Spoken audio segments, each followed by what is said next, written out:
하나님의 말씀 마태복음 26장 47절부터 56절까지의 말씀 찾으셔서 한 목소리로 함께 읽겠습니다. 말씀하실 때에 12 중에 하나인 유다가 왔는데 대제사장들과 백성의 장로들에게서 파송된 큰 무리가 검과 뭉치를 가지고 그와 함께하였더라. 예수를 파는 자가 그들에게 군우를 짜가로되 내가 입맞추는 자가 그이니 그를 잡으라 하였는지라. 곧 예수께 나와 랍비여 안녕하시옵니까 하고 입을 맞추니 예수께서 가라사대 친구야 내가 무엇을 하려고 왔는지 행하라 하신대 이에 저희가 나와 예수께 손을 대어 잡는지라. 예수와 함께 있던 자 중에 하나가 손을 펴 검을 빼어 대제사장의 종을 쳐 그 길을 떨어뜨리니 이에 예수께서 이르시되 내 검을 도로 집에 꽂으라. 검을 가진 자는 다 검으로 망하느니라. 너는 내가 내 아버지께 구하여 지금 12영도 더 되는 천사를 보내시게 할 수 없는 줄로 아느냐. 내가 만일 그렇게 하면 이런 일이 있으리라 한 성경이 어떻게 이루어지리요 하시더라. 그때 예수께서 무리에게 말씀하시되 너희가 강도를 잡는 것 같이 검과 몽치를 가지고 나를 잡으러 나왔느냐. 내가 날마다 성전에 앉아 가르쳤으되 너희가 나를 잡지 아니하였도다. 그러나 이렇게 된 것은 다 선지자들의 글을 이루려 함이니라 하시더라. 이에 제자들이 다 예수를 버리고 도망하니라. 아멘.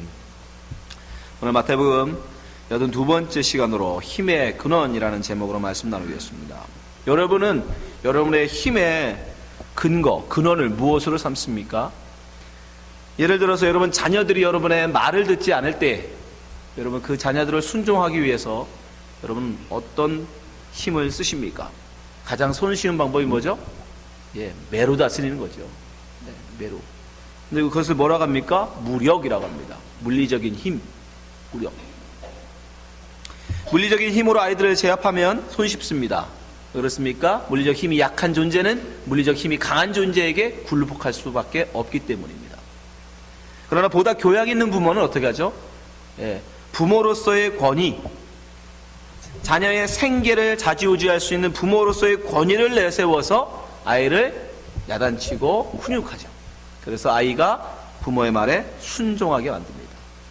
그것을 일컬어 무엇입니까? 권위를 내세운 힘, 그걸 권세라고 합니다. 권위에서 나오는 힘, 권세. 근데 이건 비단 가정에서뿐만 아니라 우리가 살고 있는 이 사회, 국가도 동일합니다. 그 세상의 모든 힘의 근원은 어디서 나오느냐? 무력, 물리적인 힘과 또 권위에서 나와요. 예를 들어 국가에서 마찬가지 아닙니까? 어떤 국가에서 어떤 개인이나 어떤 사회가, 단체가 말을 듣지 않으면, 국가의 권위에 말을 듣지 않으면 어떡합니까? 군대라는 물리적 힘을 가하죠. 그 힘 앞에 굴복하게 되어 있습니다. 이게 바로 이 세상을 다스리는 힘의 원리요, 이 세상의 원리입니다. 근데 오늘 본문에서는 예수님께서 이 땅에 우리가, 이 하나님의 백성들은 이 하늘나라의 원리, 이 세상의 힘의 원리가 아니라 하나님의 하늘나라의 원리로 이 땅을 살아가야 됨을 몸소 보여주십니다. 오늘 본문 말씀 속에서 우리는 힘의 원리 속에서, 이 세상의 힘의 원리 속에서 어떻게 하늘의 힘의 원리로 세상을 살아가야 하는지를 배울 수 있는 것입니다. 마태는 오늘 본문 속에서 의도적으로 두 부류의 사람들이 있음을 보여줍니다. 세상은 여러분 두 부류의 사람이 있다는 거예요. 첫 번째 부류의 사람들은 누구예요? 예수를 파는 자들. 예수를 파는 자들. 또 다른 부류의 사람들은요, 예수와 함께 있는 자들. 그러니까 세상은 둘밖에 없어요. 예수와 함께 있는 자 아니면 예수를 파는 자들이에요. 47절 48절 본문 말씀 한번 보십시오. 말씀하실 때 12 중에 하나인 유다가 왔는데 대제사장들과 백성의 장로들에게서 파송된 큰 무리가 검과 몽치를 가지고, 몽치는 몽둥이에요, 몽둥이를 가지고 그와 함께 하였더라. 48절 예수를 파는 자가 그들에게 군호를 짜가로되 내가 입맞추는 자가 그이니 그를 잡으라 하였는지라. 마태는 가룟 유다를 일컬어 예수를 파는 자. 예수님은 마태복음 12장 30절에 분명히 말씀하십니다. 예수와 함께하지 아니하는 자는 보다 나를 반대하는 자다. 나와 함께 모으지 아니하는 자는 해치는 자다라고 말씀하셨습니다. 예수를 파는 자, 예수를 파는 자와 함께한 그들은, 예수와 함께 거하지 아니한 그들은 다 뭐예요? 예수를 해치는 자요, 예수를 대적하는 자들이요, 예수를 반대하는 자들이요, 바로 마귀입니다. 그들이 지금 그때 가지고 있는 것이 무엇입니까, 여러분? 그들이 가지고 있는 것이 뭐예요? 그들의 힘으로 삼고 있는 게 뭡니까? 첫 번째, 권세예요. 권세. 그들이 지금 누가 보낸 자들과 함께해요? 가룟 유다가, 마귀로 상징되는 가룟 유다가, 세상으로 상징되는 하나님 예수와 함께하지 않는 그들, 예수를 파는 자들이 지금 누구와 함께하고 있어요? 대제사장들과 백성의 장로들의 그 보낸 수하들, 그 군대, 그들과 함께하고 있어요. 대제사장은 유대인에서 가장 권위 있는 사람이에요. 기독교, 여러분 거기는 유대교과예요. 유대교를 국교로 섬기는 나라 아닙니까? 그 유대교에서 가장 높은 사람이 누구예요? 대제사장이에요. 로만 캐톨릭이 유럽을 지배할 때 모든 유럽에 있는 국가들이 로만 캐톨릭을 섬길 때 최고의 권위자 누구예요? 바티칸의 교황이에요. 교황은 각 나라의 황제도 임명하고 폐위시켰어요. 최고의 권위자였어요. 똑같은 거예요. 유대에서 최고의 권위자가 누구예요? 대제사장입니다, 여러분. 또한 백성의 장로들이에요.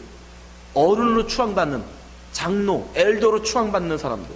지금으로 우리를 따지자면 국회의원급 정도 되는. 그들이 보낸 수하가 그들과 함께하고 있어요. 권위가 그들에게 있는 거예요. 권세가. 예수를 파는 자들 속에 뭐가 있어요? 세상 권세 잡은 자들이 있다. 두 번째, 그들이 내세우고 있는 힘이 또 뭐예요? 검과 몽치. 검과 몽둥이로 무장된 무장함, 무력, 세상의 힘이 그들에게 있어요. 마지막으로 그들이 또 수는 어떻습니까? 다수, 많은 자들이 그들과 함께합니다. 여러분, 많은 다수도 힘이라는 거 아십니까? 다수가 원하면 소수의 의견은 묵살돼요. 왜요? 다수가 힘이기 때문에. 민주주의가 여러분 대단한 것 같지만 결국은 민주주의라는 것도 다수의 힘의 횡포예요. 그렇잖아요? 아무리 좋은 의견일지라도 그것이 다수가 지지하지 않으면 그것은 아무런 힘이 없어요. 왜요? 다수가 힘이기 때문에. 많은 수가 힘이기 때문에. 지금 근데 예수를 파는 자들과 그 모든 것이 함께해요. 권세도 그들과 함께하고 있고요, 무력도 그들과 함께하고, 그들은 무장하고 있어요. 칼로, 몽둥이로 무장하고 있어요. 또 숫자도 많아요. 그게 뭡니까? 이 세상이 힘이라고 내세우는 것들 아니에요? 힘이라고 말하는 것들이에요. 그 모든 것들이 다 예수와 파는 자들과 함께하고 있다는 거예요. 바로 가룟 유다는 그 힘을, 그 세상의 힘을 원했던 거예요. 근데 그들이 겉으로는 무엇을 위장합니까? 예수께 나와서 사랑의 입맞춤, 교제의 입맞춤으로 다가온다. 이게 바로 여러분 세상 힘의 속성이에요. 49절, 50절 보세요. 그 세상의 모든 힘을 가진 그가 어떻게 행동합니까? 49절, 곧 예수께 나와 랍비여 안녕하시옵니까 하고 입을 맞추니. 50절, 예수께서 가라사 친구여 내가 무엇을 하려고 왔는지 행하라 하신대 이에 저희가 나와 예수께 손을 대어 잡는지라. 세상의 모든 힘을 가진 그가 예수께 와서 예수를 잡아 죽이려고 온 그가 겉으로는 무엇을? 샬롬을 이야기한다는 거예요. 입으로는 샬롬을 이야기한다는 거예요. 그리고 입 맞춘다는 거예요. 그리고 예수 등에 칼을 꽂아요. 그게 세상의 힘입니다, 여러분. 이 세상의 힘에게 유혹된 자들은 그 힘을 갖기 위해서, 그 최고의 세상의 권세, 최고의 그 무력, 그 많은 다수의 지지, 그걸 얻기 위해서라면 뭐도? 스승은 스승 정도가 아니라 부모, 형제 등에도 칼을 꽂아요. 그렇죠? 우리는 역사를 통해서 수없이 봐왔죠. 그게 바로 세상의 힘입니다, 여러분. 바로 가룟 유다는 그 힘을 등에 업고 지금 예수 앞에 나온 거예요. 근데 또 다른 부류가 있어요. 마태는 또 다른 부류가 있다고 기록합니다. 어떤 부류예요? 51절. 예수와 함께 있던 자. 예수를 파는 자가 아니라 이제는 예수와 함께 있던 무리들이 있어요. 있던 자 중에 하나가 손을 펴 검을 빼어 대제사장의 총을 쳐 그 길을 떨어뜨리니. 여러분, 다른 복음에도 다 이게 기록되어 있습니다. 여기 사복음서에 다 기록됐는데 거기는 다 뭐라고 기록하냐면 베드로라고 분명히 얘기해요. 요한복음 18장 10절. 이에 시몬 베드로가 검을 가졌는데 이것을 빼어 대제사장의 종을 쳐서 오른편 귀를 베어버리니 그 종의 이름은 말고라. 다른 성경들은 분명히 그가 베드로였음을 이야기해요. 그럼에도 불구하고 마태는 의도적으로 베드로의 이름은 감추고 뭐라고요? 예수와 함께 있던 자. 다른 말로 가룟 유다는 예수와 함께 있지 않던 자, 예수와 함께 모으지 않는 자. 그러나 베드로는 함께 있던 자라는 거예요. 근데 문제는 여러분, 우리는 이렇게 얘기하면 가룟 유다는 나쁜 놈, 베드로는 좋은 놈, 이렇게 얘기하죠. 그러나 그렇지 않아요. 오늘 성경의 본문은 오히려 둘 다 같은 사람임을 증거합니다. 왜요? 목적은 비록 가룟 유다가 예수를 잡으러 올 때에 베드로가, 예수와 함께 있던 자 중에 있던 베드로가 물론 그 스승 대신 예수를 지키기 위한 행동이었지만 그도 역시 무엇을 힘으로 삼습니까? 칼을 힘으로 삼습니다. 칼. 검을 그도 힘으로 삼고 있더라는 거예요. 10절 보세요. 10절. 거기에 보면 뭐라고 해요? 검을 뺐다라고 나오죠. 검. 그러니까 베드로도 역시 그가 힘으로 삼고 있는 건 뭐예요? 검이에요. 검. 단지 가룟 유다는 많은 검을 가진 것 뿐이고 이 시몬은 한 자루의 검을 가졌을 뿐입니다. 그러나 똑같이 그도 검을 가지고 있는 거예요. 검으로 힘을 삼고 있는 거예요. 그게 힘이라고 생각하는 거예요. 칼에는 칼로 맞서야 되는 것이 맞다고 생각하는 거예요. 근데 예수님이 뭐라고 하십니까? 52절. 이에 예수께서 이르시되 내 검을 도로 집에 꽂으라. 검을 가지는 자는 다 검으로 망하느니라. 검으로 맞서는 게 아니라고 말씀하시는 거예요. 근데 사실 이 검은 예수님께서 미리 베드로에게 준비하라고 하신 거예요. 누가복음 22장 36절 보세요. 이르시되 이제는 전대 있는 자는 가질 것이요 주머니도 그리하고 검 없는 자는 겉옷을 팔아 살지니라. 준비하러 가시죠. 37절. 내가 너에게 말하노니 기록된 바 저는 불법자의 동료로 여김을 받았다 한 말이 내게 이루어져야 하리니 내게 관한 말이 이루어 감이니라. 이게 무슨 말이냐면 예수님께서 불법자, 강도들 중에 하나였다라는 걸 의미하는 거예요. 그게 성경의 말씀이기 때문에 너희들은 칼로 무장하고 있어야 돼, 이 소리예요. 그래야 성경 말씀이 이루어진다는 거예요. 38절. 저희가 여짜오되 주여 보소서 여기 검 둘이 있나이다. 대답하시되 족하다 하십니다. 그 한 자루의 검을 바로 베드로가 갖고 있었던 거예요. 그리고 그는 그걸 힘삼아 자기의 스승 예수를 지키려고 하는 겁니다. 근데 그것도 여러분 뭐예요? 그것도 악한 거예요. 왜요? 지난해 제가부터 계속 저희가 말씀드렸죠? 그 의지로 하려고 하기 때문에. 왜 베드로가 예수를 지키려고 합니까? 예수가 죽으면 자기의 꿈이 다 산산조각나니까. 자기가 출세하고자 하는 그 꿈이 다 무너지잖아요. 그러니까 베드로도 결국은 꿈꾼 게 뭐예요? 그 높은 권세, 많은 사람들의 지지, 많은 수의 칼과 뭉치예요. 비록 지금은 뭐지만, 비록 지금은 그 손에 칼 한 자루밖에 쥐어지지 않았지만 그도 역시 예수를 이용해서 높은 권세, 많은 사람의 지지, 그리고 많은 사람들의 자기를 따르는 군대, 부하, 권력, 그걸 갖고 싶었던 거예요. 그러니까 똑같은 거예요. 지금 일부러 마태에 기록하고 있는 거예요. 둘이 똑같은 거예요. 예수의 이름을 단지 팔고 있을 뿐이지. 그걸 어떻게 활용할 수 있느냐? 예수의 모습을 통해서 우리는 그걸 확신히 알 수 있어요. 자, 예수님은 오히려 이런 상황 속에서 한 부류의 사람들은 세상의 힘이라고 얘기하는 권세와 많은 사람들의 지지와 그리고 검과 뭉치로 무장하게 다가오고, 하나는 자기 의지를 가지고 목숨이라도 주를 위해서 버리겠다는 그 강한 의지 가지고 한 자루의 칼을 들고 지금 버티고 있는 그 부류, 두 부류의 칼로 결국은 자기 힘을 삼고 있는 그 부류 속에 예수님은 어떻게 행동하십니까? 자, 53절 보세요. 예수님이 이렇게 말씀하세요. 베드로에게 칼을 고루 꽂으라 하시고 이렇게 말씀하십니다. 이어서 53절, 너는 내가 내 아버지께 구하여 지금 12영도 더 되는 천사를 보내시게 할 수 없는 줄로 아느냐. 무슨 말이야? 할 수 있다는 말씀이죠.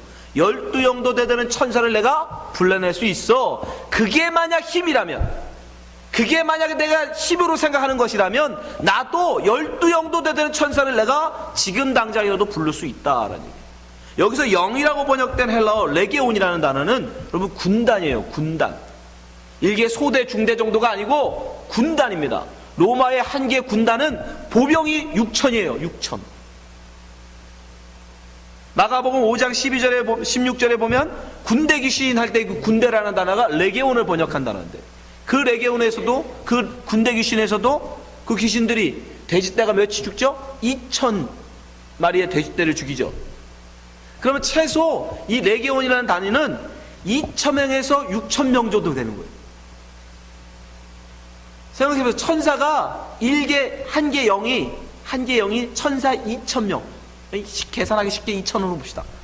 한 개 영이, 한 개 군단에 천사가 2,000명이 있다 치고 12영이면 도대체 천사가 몇 명이에요?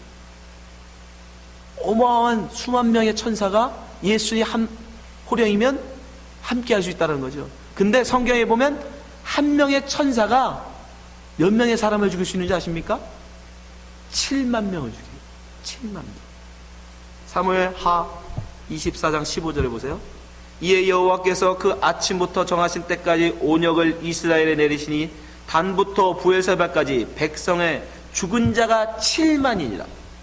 천사가 예루살렘을 향하여 그 손을 들어 멸하려 하더니 여호와께서 이 재앙 내림을 누이치사 백성을 멸하는 천사에게 이르시되 족하다. 이제는 내 손을 거두라 하시니 때에 여호와의 사자가 여부스 사람 아라우나의 타작마당 곁에 있는지라. 천사 하나가 하나님 명을 따라 내려와서 치었는데 몇 명을 죽여요? 7만 명. 7만 명을 죽여요. 천사 하나가 7만 명을 죽일 수 있어요. 근데 그런 천사가 2,000명이 일개 영이고 그 12영을 더 부를 수 있어요. 예수님은. 그러니까 만약에 칼, 몽둥이가 정말 힘이라고 하면, 그걸 힘으로 삼는다면 예수님은 한 번에 12영을 불러서 지구에 있는 모든 사람을 다 죽여버릴 수도 있어요. 이해되세요? 예. 그래서 심판이 가능한 거예요. 마지막 심판 때 예수님이 바로 이 천사들을 부르십니다. 12영도 더 되는 천사를 부르시는 거예요. 그러면 이 땅에는 심판인 겁니다. 생각해 보세요.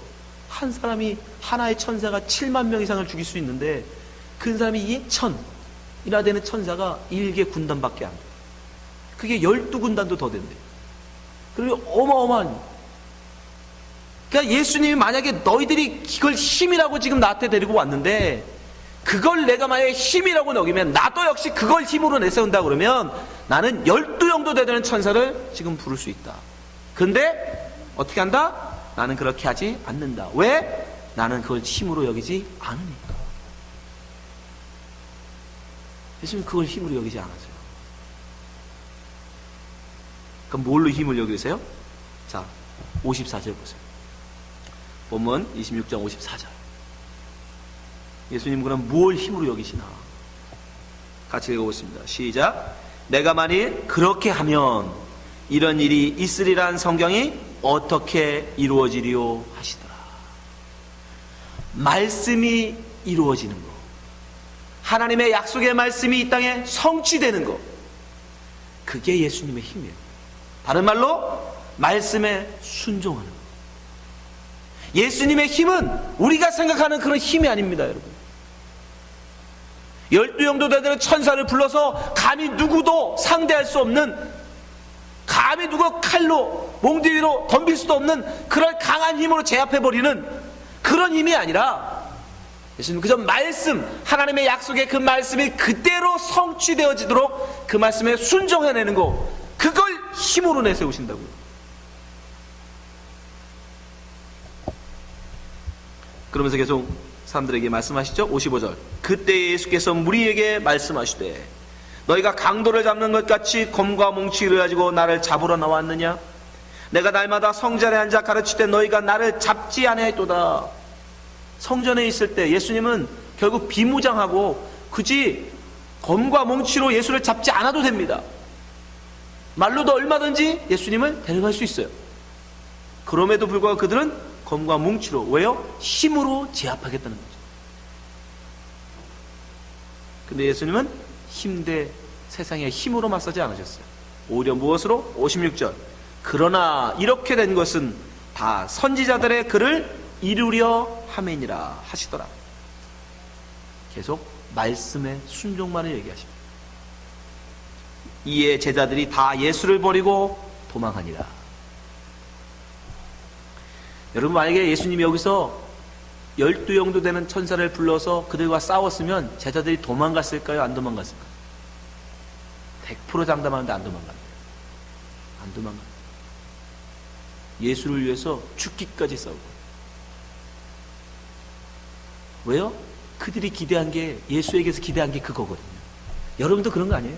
이 세상에서 여러분 예수 믿으면서 예수님에게 뭘 기대했어요?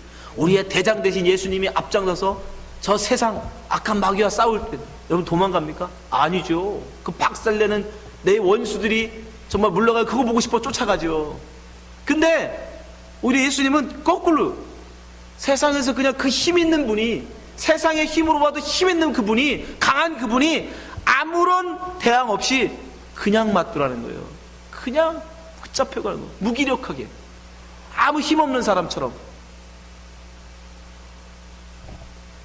왜요? 그게 힘입니다. 말씀을 이루시기 위해서 그 말씀 앞에 자기를 비우고 말씀에 순종할 수 있는 게 힘이에요. 힘 있는 자만이 자기를 비우고 말씀에 순종할 수 있는 겁니다. 힘 있는 자만이 진정 다른 사람을 섬길 수 있는 거예요. 여러분 한번 생각해 보세요. 이 세상은요, 힘 있는 자를 어떻게 얘기하냐면, 자기의 말을 많은 사람이 따라야, 많은 사람이 내 명령 한마디에 막 따라줘야지 힘 있는 자라고 생각해요. 예를 들어서 군대 보세요. 소대장이라는 사람은 부하가 몇 명이냐면 전시에 80명이에요. 중대장, 그거보다 조금 더 큰 중대장이라고 하는 사람이 200명입니다. 또 큰 대자를 써서 대대장은 한 1000명 정도 돼요. 그러니까 세상은 뭘로? 이때 부하가 몇 명이냐에 따라서 소대장, 중대장, 대대장 이렇게 불러요. 그 밑에 따르는 부하가 많으면 많을수록 너는 뭐다? 큰 사람이라는 거죠. 넌 작은 소, 중, 대, 점점점. 세상 원리가 그렇잖아요. 미국이 왜 큰 나라입니까? 나라도 크고 국민 수도 많고 힘이 있기 때문이죠. 무력이 있기 때문에. 이 세상의 원리가 그래요. 그런데 하나님의 원리는 그렇지 않다는 거예요. 하나님의 나라에서도 그럴 거라고 생각하시지 마세요. 하나님의 나라는 거꾸로예요. 오히려 힘 있는 자가 가장 낮은 데서 섬깁니다. 힘 없는 자가, 가장 연약한 자가, 가장 힘 없는 자가 섬김받아요. 그게 천국이에요. 제 말이 아닙니다. 마태복음 20장 25절 보세요. 예수께서 제자들을 불러다가 가라사대 이방인의 주권자들, 이방인이 뭐예요? 하나님을 알지 못하는 사람들, 저희를 임의로 주관하되 자기 마음대로 오도를 내리고 명령한다는 거예요. 왜? 명령자가 힘 있는 자니까. 그 대인들이 저희에게 권세를 부리는 줄 너희가 알거니와. 너희 중에는 그렇지 아니하니, 너희 중에, 제자들 중에, 예수를 믿는 자 중에, 하나님의 백성들 중에는 그렇지 않다는 거. 왜? 너희 중에 누구든지 크고자 하는 자는 너희를 섬기는 자가 되고, 너희 중에 누구든지 으뜸이 되고자 하는 자는 너희 종이 되어야 하리라. 28절, 인자가 온 것은 섬김을 받으려 함이 아니라 도리어 섬기려 하고 자기 목숨을 많은 사람의 대속물로 주려 함이니라. 오히려 천국은 많은 사람들을 섬길 수 있는 사람, 많은 사람을 섬긴 자, 그가 가장 큰 자라는 거예요. 그가 가장 높은 자라는 거예요. 그가 가장 힘 있는 자라는 거예요. 여러분, 세상에서 높이 올라가면 올라갈수록 소대장보다는 중대장, 중대장보다는 대대장이 세상에서는 크다는 소리 듣지만 천국에서는 가장 낮은 자고, 가장 힘없는 자고, 가장 연약한 자인 거예요. 왜요? 많은 사람들로부터 섬김받았기 때문에. 많은 사람들을 섬기는 자가 천국에서는 가장 크기 때문에, 우리 세상에서 많은 사람부터 섬김을 받는 자는 연약한 자. 근데 제가 이걸 진짜 생각해 보니까 정말 우리 가정이 그렇더라고요. 가정. 여러분 가정 한번 생각해 보세요. 하나님이 일부러 우리가 천국의 모습을 보여주기 위해서 가정이라는 걸 우리에게 허락하신 거거든요. 여러분, 가정이라는 거 한번 생각해 보세요. 여러분, 가정. 우리 가정에서 가장 섬김을 많이 받아야 되는 존재가 어떤 존재예요? 가장 섬김을 받아요. 예? 누구죠? 갓난아기잖아요. 갓난아기. 그렇지 않아요, 여러분? 갓난아기만큼 섬김을 받아야 되는 존재가 어디 있어요? 예? 밥 해다 줘야죠. 옷 갈아입혀 줘야죠. 응가하면 응가 치워줘야죠. 씻겨줘야죠. 뭐 하나 할 줄 아는 게 없어요. 왜? 할 수 있는 게 없으니까. 자기 스스로 할 힘이 전혀 없기 때문에 가장 섬김을 많이 받아요. 그럼 반대로 가정에서 가장 많이 섬기는 자가 누구예요? 부모예요. 가장 힘 있는 자가, 가장 능력 많은 자가, 가장 모든 걸 할 수 있는 자가 가정에서는 가장 많이 섬겨요. 천국이에요. 천국. 그게 천국의 원리라고. 여러분, 그렇게 아이들을 많이 섬겨서 여러분 가정에서 여러분 지위가 낮습니까? 낮아집니까? 아니잖아요. 그 여러분 천국을 보라고 여러분이 가정을 허락하시는 거예요. 세상 사람들은 100명보다는 1000명을 다스려야 크다고 생각해요. 1000명보다는 10,000명을 다스려야 크다고 생각해요. 아니요. 천국은 거꾸로. 천국은 10명을 섬기는 것보다 100명 섬기는 자가 더 큰 사람. 100명 섬기는 사람 1000명을 섬길 수 있는 자가 더 큰 사람. 그래서 천국은 예수님이 가장 큰 왕이신 거예요. 왜요? 모든 이 땅에 하나님의 백성, 모든 백성들을 위해서 대속물로 드려졌기 때문에. 우리가 어떻게 예수님 같이 섬길 수 있겠어요? 평생 성비라고 붙여준 남편도 아내도 못 섬기는데. 여러분, 천국의 원리를 잘 기억하세요. 이게 세상 천국의 힘의 원리입니다. 천국은 오히려 섬기라고 힘을 줍니다. 섬기. 그래서 자기를 낮출 수 있는 자가, 섬길 수 있는 자가 힘 있는 자입니다. 그러나 우리의 힘으로 왜 제자들이 다 도망갔을까요? 그런 힘 있는 존재가 안 되기 때문에. 우리에게서는 그런 힘이 나오지 못하기 때문에. 우리는 어떻게 하든 나를 높여서 다른 사람들을 짓밟고 나서라도 나를 높이고 싶어 하지 나를 낮추고 하는 자가 없다. 내 스스로. 우리 스스로 자기를 비워 남보다 낮아지려고 하는 자가 있어요? 없어요. 우린 스스로는 절대 안 됩니다. 그래서 제자들이 다 도망갔다고 기록합니다. 그래서 우리가 누가 필요한가요? 바로 힘 있는 그 예수가 필요해요. 우리의 힘은 연약하니까, 우리는 부족하니까, 우리는 그냥 그 한 자루밖에 안 되는 칼이라도 들고 그 군사 앞에서 발버둥 치고 싶은 그런 연약한 존재이기 때문에, 기꺼이 그 수많은 칼을 내 몸으로 받아낼 만한 그런 힘이 우리에게 없기 때문에, 그걸 능히 감당하실 수 있는 누구? 예수. 그 예수가 우리를 도와주셔야 되는 거예요.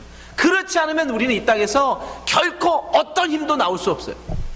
하나님의 힘이, 섬김의 힘이. 나를 낮추고 다른 사람을 섬기는 걸 성경은 뭐라고 그래요? 사랑이라고 해요. 예수님 우리에게 원하시는 건 딱 한 가지밖에 없어요. 이웃을 사랑하라.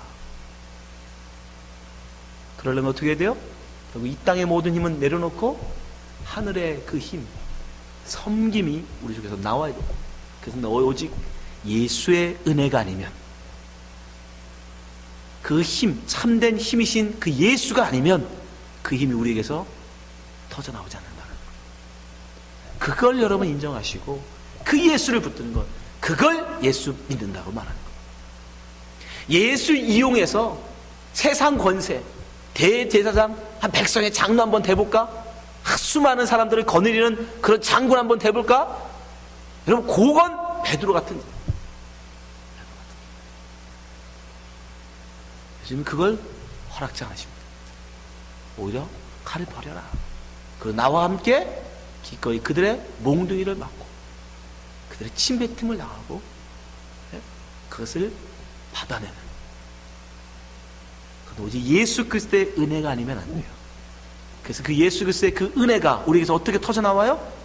주님은 성령으로 우리를 도우시는데 믿는 자에게, 믿음 있는 자에게, 그걸 진짜 힘으로 믿고, 그래 그게 나의 힘이지, 칼이 나의 힘이 아니라, 이 땅의 인기가 나의 힘이 아니라, 이 땅의 권세가 나의 힘이 아니라 예수가 나의 힘이지, 그걸 믿고 그 예수를 붙드는 자, 그 믿음이 있는 자, 그 자에게 주님이 영으로, 주님의 영으로 부어주시는 거예요.